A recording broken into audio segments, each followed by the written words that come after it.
You're listening to the audio production of Why Should Anyone Believe Anything at All? By James W. Sire, published by InterVarsity Press and read by Arthur Morey.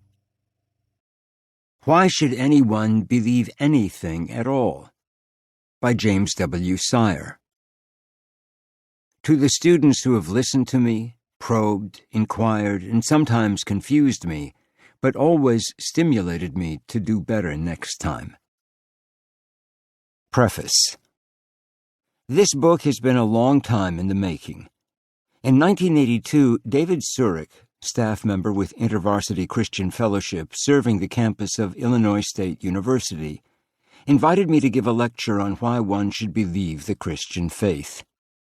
That lecture, given under the title, Is Christianity Rational?, sparked enough discussion in response that I repeated it at the University of Rochester the following academic year. At the end of that lecture, a student stood and asked if he could read something. When I asked him how long it was, he said 2 pages. The comments he had prepared in anticipation to show that Christianity could not be considered rational kept a formal discussion going for several hours. Obviously, this topic was hitting a nerve. A few months later still, students at Harvard University asked me to give the lecture again. This time they advertised it by appending a number of questions in addition to the title question. One of these was, why should anyone believe anything at all? I saw immediately that this was the key question. I had been dealing with the issue in the way suggested by this question anyway. All I had to do was change the title.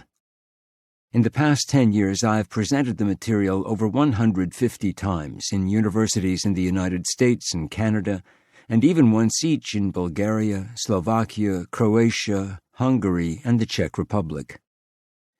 In 1949, InterVarsity staff members Mark and Gwen Potter conducted a survey of students at Swarthmore, Haverford, and Bryn Mawr, using the single question, why should anyone believe anything at all?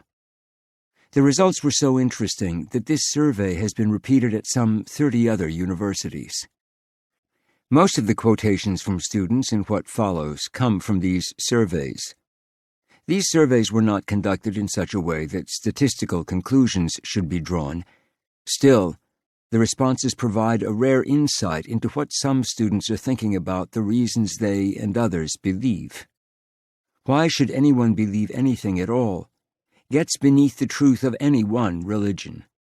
It raises the issue of why we believe anything, from simple daily matters to the perennial eternal issues that ground our very lives.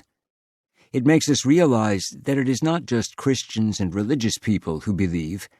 Atheists and agnostics do so too. Moreover, belief is fundamental to all human action, not just religion. We even believe in order to eat. But more of this in chapters to come. This book is divided into 2 parts. 1. Why should one believe anything? And 2. Why anyone should believe in Christianity. In the lecture discussion from which this book is generated, I am able only to skim the surface of the second issue. So I have developed Part 2 by using and expanding on materials I have used in other lectures.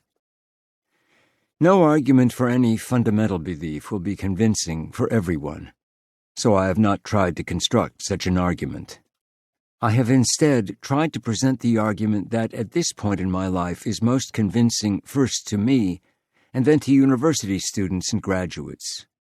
For me, and I would wish this were so for all university students and graduates, it is important that an argument for belief, 1, be based on the best evidence, 2, be validly argued, and 3, refute the strongest objections that can be made. Some arguments have tremendous emotional force without much in the way of rational relevance. I have tried to avoid these. As will become clear in what follows, I do not believe that any of us can have absolute philosophic certitude. Nonetheless, I do believe that we can have access to the truth.